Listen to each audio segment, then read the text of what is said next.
Perkenalkan, nama saya Vincentius Vancia dengan NPM 2307124113. Saya Ricardo Olesisigo Triwibowo dengan NPM 2307666.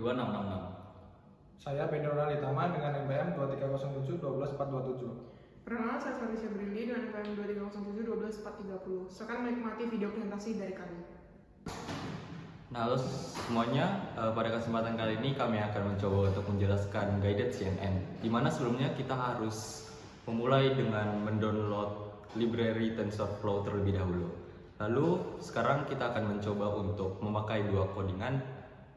Yang pertama ada from tensorflow.keras.datasets import cifar10 dan from tensorflow.keras.utils import to categorial. Di mana kode ini mengimpor dua modul dari keras, yaitu cifar10 untuk membuat dataset cifar10 dan to categorial untuk mengonversi label tabel menjadi bentuk one hot encoding. Nah, lalu untuk kode selanjutnya teman-teman bisa lihat di samping saya, di mana ada xtrain, ytrain, xtest, ytest sama dengan cifar10.load data. Di mana yang pertama cifar10.load data digunakan untuk membuat dataset cifar10 yang berisi 60.000 gambar berwarna dengan ukuran 32 x 32 pixel dalam 10 kelas yang berbeda. Nah, yang kedua, dataset ini dibagi menjadi dua bagian, yaitu xtrain dan ytrain untuk data pelatihan, training data, serta xtest dan ytest untuk data pengujian atau tes data. Nah, untuk kode selanjutnya ada xtrain, xtest sama dengan xtrain/255.0, xtest/255.0. Yang pertama, nilai pixel gambar dalam dataset awalnya berada dalam rentang 0 hingga 255. Yang kedua, normalisasi dilakukan dengan membagi nilai pixel dengan 255 hingga rentang nilai berubah menjadi 0 hingga 1. Yang ketiga, normalisasi membantu proses pelatihan menjadi lebih cepat dan stabil karena model pembelajaran mesin biasanya bekerja lebih baik dengan input yang dinormalisasi. Nah, untuk kode selanjutnya ada ytrain, ytest sama dengan to categorial, ytrain, to categorial, ytest. Yang pertama, label kelas dalam dataset cifar10 awalnya berupa integer yang menunjukkan kelas gambar. Misalnya 0 untuk pesawat terbang, 1 untuk mobil, dan lain-lain. Lalu kedua, to categorial mengonversi label ini menjadi vektor one hot encoding. Misalnya label 0 akan diubah menjadi 1 0 0 0 0 0 dan seterusnya. Lalu yang ketiga, langkah ini diperlukan untuk fungsi loss categorial cross trophy yang digunakan dalam klasifikasi multikelas yang mengharapkan label dalam bentuk one hot encoding. Nah, untuk kode selanjutnya teman-teman bisa lihat di atas, yaitu ada from tensorflow.keras.models import sequential, from tensorflow keras.layers import conv 2D, dan max polling 2D flatten gens.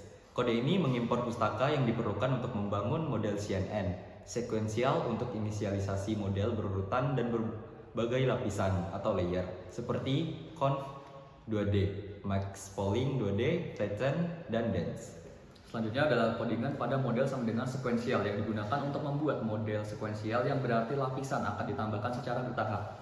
Nah, ada juga model .add conv2d 32 3,3, activation value input shape 32 32 3. Nah, conv2d pada codingan tersebut menambahkan lapisan konvulsi dengan 32 filter, ukuran kernel 3x3, dan fungsi aktivasi value. Selanjutnya ada input shape pada codingan tersebut digunakan untuk menentukan bentuk input gambar 32x32 pixel, 3 saluran warna atau RGB. Selanjutnya ada codingan model add max polling 2D 2,2 yang digunakan untuk menambahkan lapisan max polling dengan ukuran polling 2x2 untuk mengurangi dimensi spesial gambar. Ada juga model .add conv2d 64 3,3 dan activation value yang digunakan untuk menambahkan lapisan konvulsi kedua dengan 64 filter, ukuran kernel 3x3, dan fungsi aktivasi value. Ada juga model .add flatten yang digunakan untuk mengubah peta fitur 2D menjadi vektor satu dimensi untuk mempersiapkan link input ke lapisan fully connected.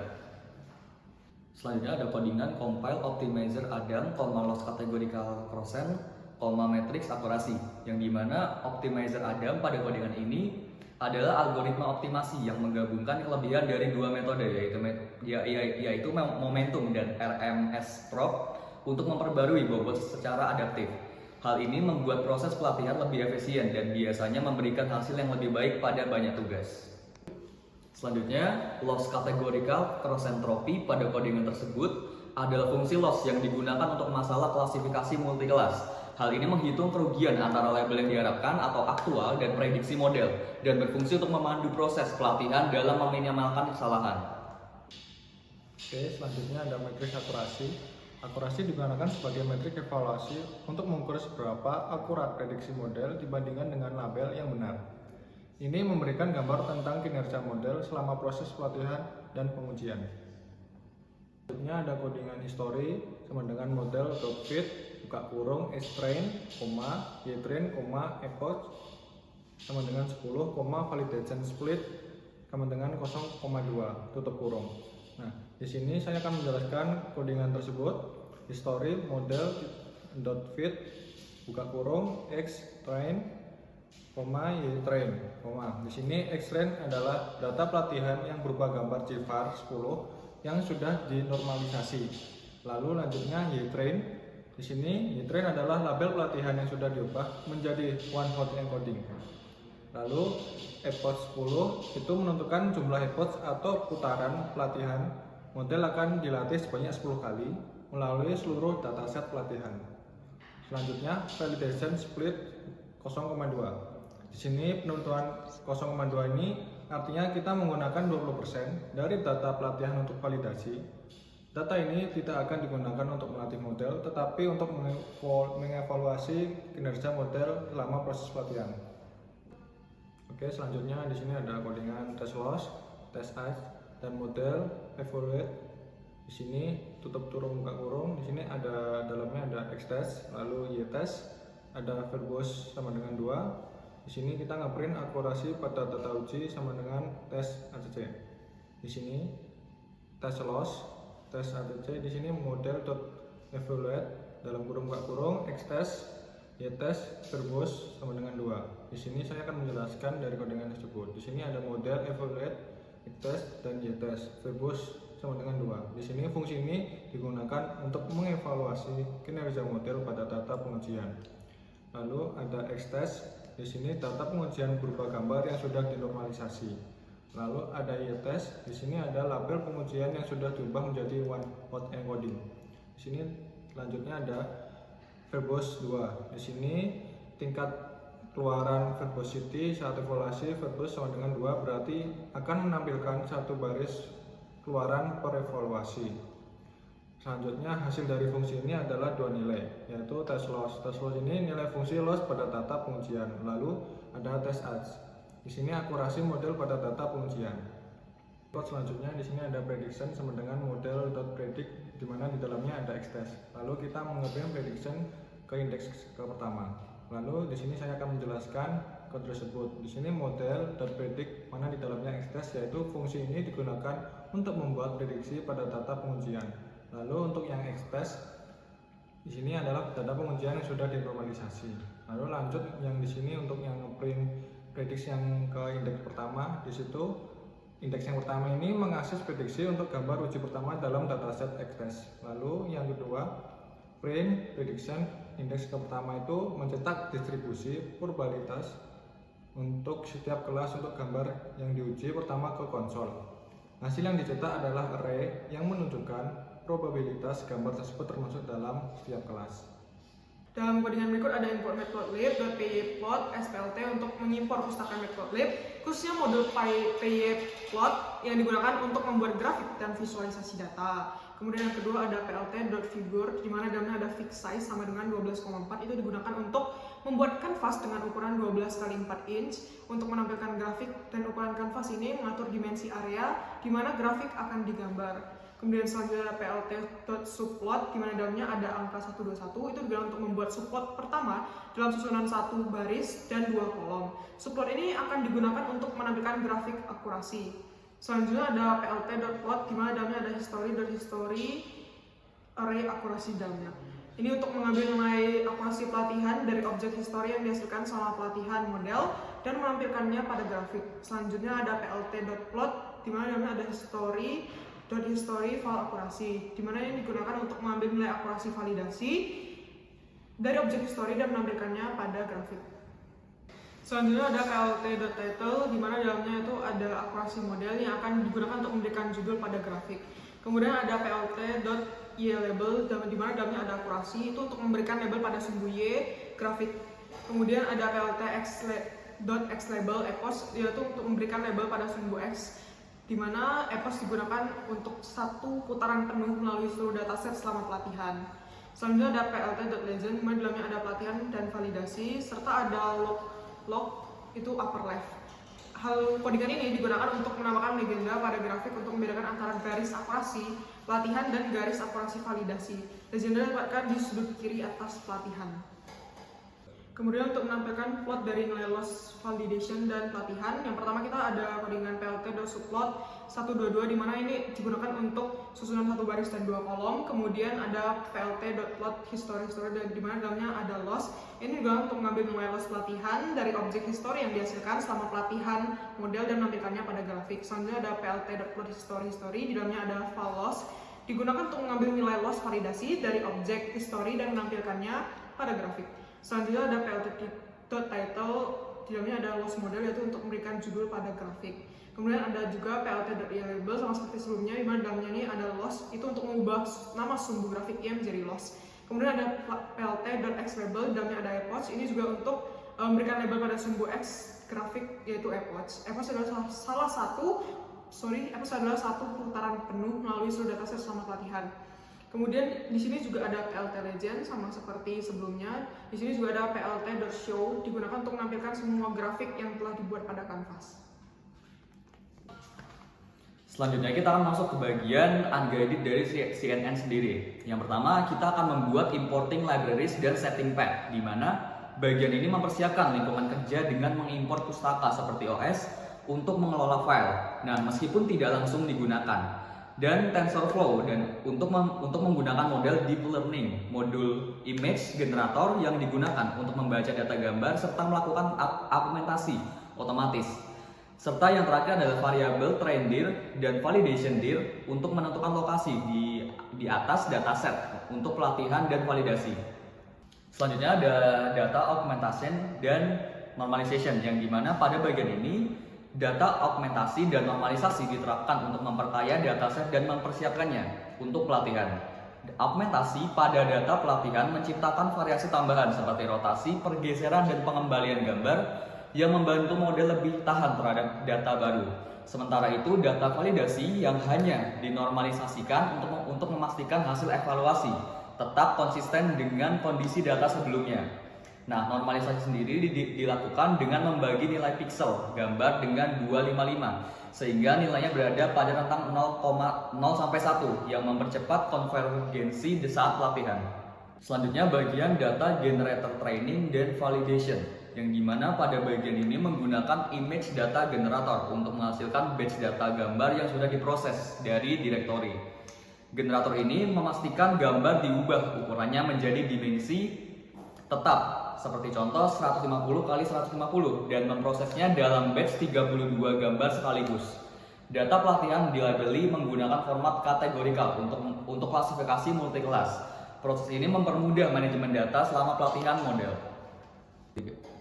Nah, selanjutnya teman-teman bisa lihat di sini kita akan masuk ke dalam model data definition.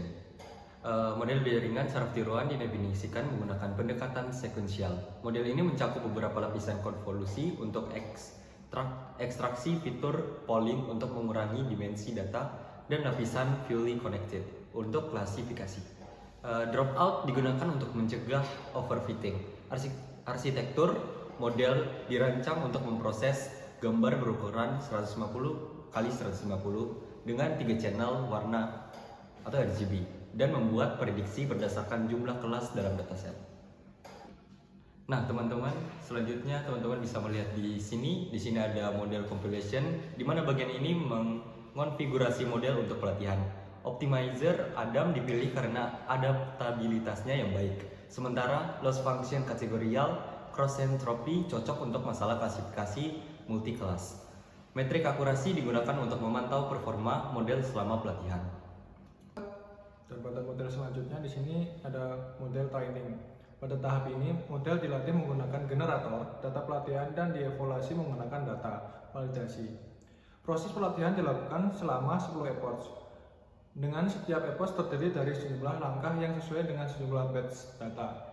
Ini memastikan model belajar pada pola dari data pelatihan sekaligus menghindari overfitting dengan memantau performa pada data validasi. Pada tahap terakhir yaitu prediction dan evaluation.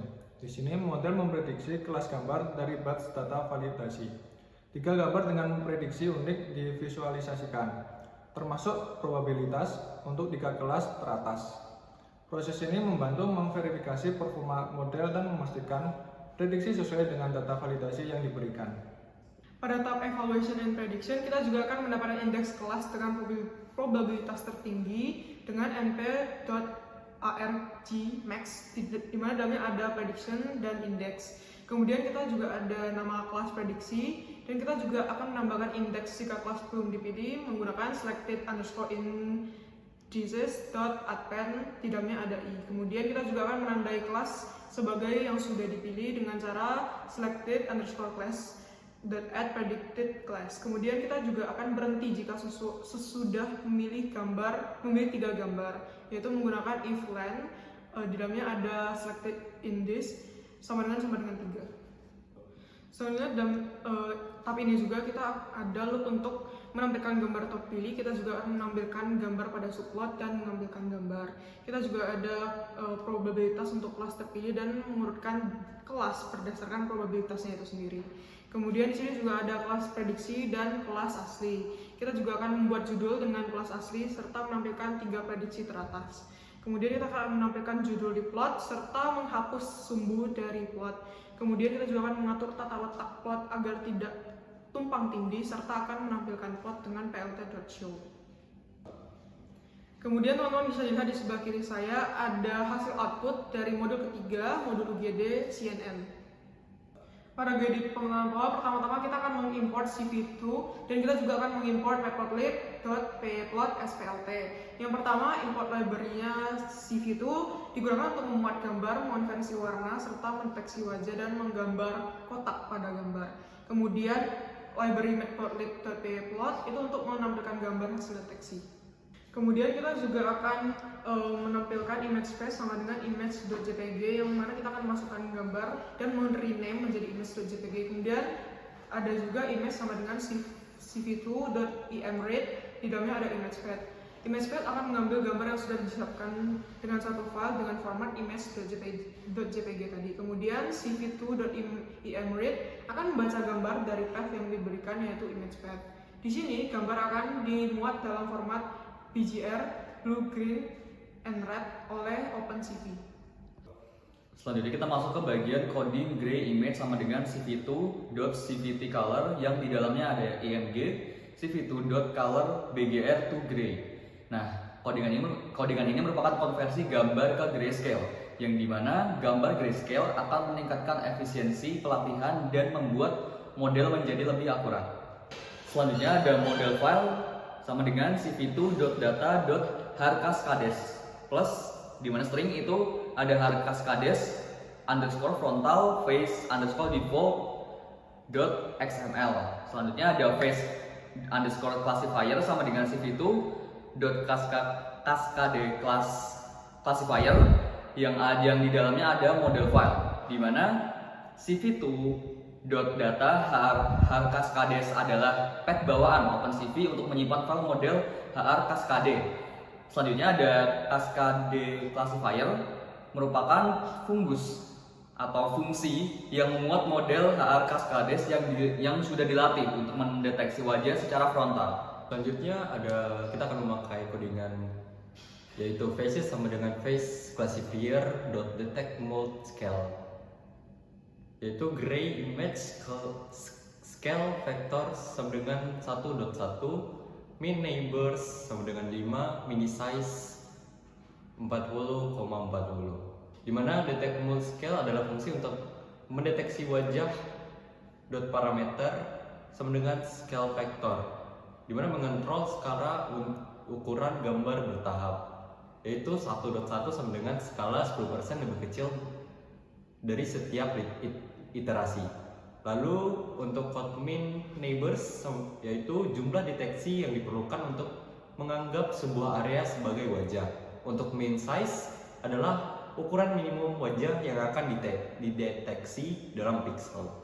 Lalu untuk code berikutnya di mana kita akan memakai for, di mana x, y, w, h in faces, cv2 dot rectangle, di dalamnya ada image, img, x, y, x tambah w, y tambah h, di mana 0,255, 0,4. Untuk menggambar kotak menggunakan CV2 rectangle dengan parameter X dan Y adalah koordinat dari pojok kiri atas kotak. W dan H adalah lebar dan tinggi dari kotak. Lalu untuk 0,255,0 adalah kode RGB untuk hijau dan ketebalan 4. Lalu selanjutnya ada code IMG sama dengan cv2.cvt_color, di dalamnya ada IMG cv2.color underscore BGR to RGB, di mana cv2.cvt_color akan mengonversi gambar BGR menjadi RGB. Lalu untuk code berikutnya ada plt.figure, di dalamnya ada fix size sama dengan 20/10. Lalu ada plt.inshow, dalamnya ada img, plt.axis yaitu off, dan plt show, di mana PLT InShow akan menampilkan gambar dalam format RGB dan PLT Axis Off akan menghilangkan sumbu agar hasil lebih bersih, di mana teman-teman dapat melihat outputnya di sebelah kanan saya. Oke, untuk selanjutnya di sini ada guide yang nomor 2, yaitu pengamatan pola yang untuk deteksi wajah dari kamera. Yang pertama di sini kita harus import CF2. Yang kedua, import NumPy SNP. Di sini input library yang pertama ini digunakan NumPy untuk operasi array. Lalu sepertinya memproses koordinat bounding box. Di sini untuk koordinat selanjutnya yaitu model file. Di sini yaitu deploy protox.txt. Yang kedua, wix file. Di sini nama filenya seperti koordinat tersebut. Lalu ada fastnet dengan cf2.dnn.readnet from cave, di dalamnya yaitu ada model file atau web file. Di sini untuk penjelasan codingannya yaitu deploy.proto.txt adalah file yang mendefinisikan arsitektur jaringan atau network architecture untuk deteksi wajah menggunakan SSD. Yang kedua, RESTAN 300x300 SSD ITER 1400. Di sini cafe model merupakan file biner bobot model yang telah dilatih untuk mendeteksi wajah pada dataset tertentu. Lalu selanjutnya, file ini model tidak dapat memproses input karena tidak memiliki file, bobot yang diperlukan dan bobot yang tidak diperlukan. Untuk selanjutnya di sini ada video capture sama dengan cf2.video capture, di dalamnya yaitu 0. Di sini adalah fungsi yang membuka koneksi ke webcam untuk menangkap video secara real time. Angka 0 dalam parameter menunjukkan kamera default pada device kalian. Oke, untuk codingan selanjutnya yaitu block preparation. Di sini block ini mengubah gambar menjadi format yang sesuai untuk model. cf2.dnn.block frame image membuat blok dari frame dengan 1.0 yaitu skala nanopiksel dalam kurung 300x300, yaitu ukuran input model dalam kurung 100,4 dan 177,0 dan 123,0. Ini nilai min untuk normalisasi warna diambil dari dataset pelatihan. Lalu ada deteksi wajah dengan face .net.format dalam kurung buka kurung. Di sini model menghasilkan deteksi berupa array dengan koordinat dan confidence modul dengan pola 13. Lalu lanjutnya C, membuat bounding box. Di sini for loop yang ada di dalam fungsi detect akan berulang selama ditemukan wajah di kamera. Skor confidence kemudian diambil untuk menentukan seberapa yakin model bahwa deteksi tersebut adalah wajah. Jika skor confidence lebih dari 50%, maka akan digambarkan bounding box yang menunjukkan wajah tidak terdeteksi. Karena kita akan membuat jadi infinite loop, maka model akan membaca frame dari webcam secara terus-menerus. Frame yang dideteksi tampilkan di jendela GUI menggunakan cv2.imshow. Ketika kita akan menjalankan atau melakukan run pada code, webcam kalian akan menyala dan muncul sebuah jendela atau window baru. Untuk menutup jendela tersebut, kalian bisa menekan Q pada keyboard atau close seperti biasanya.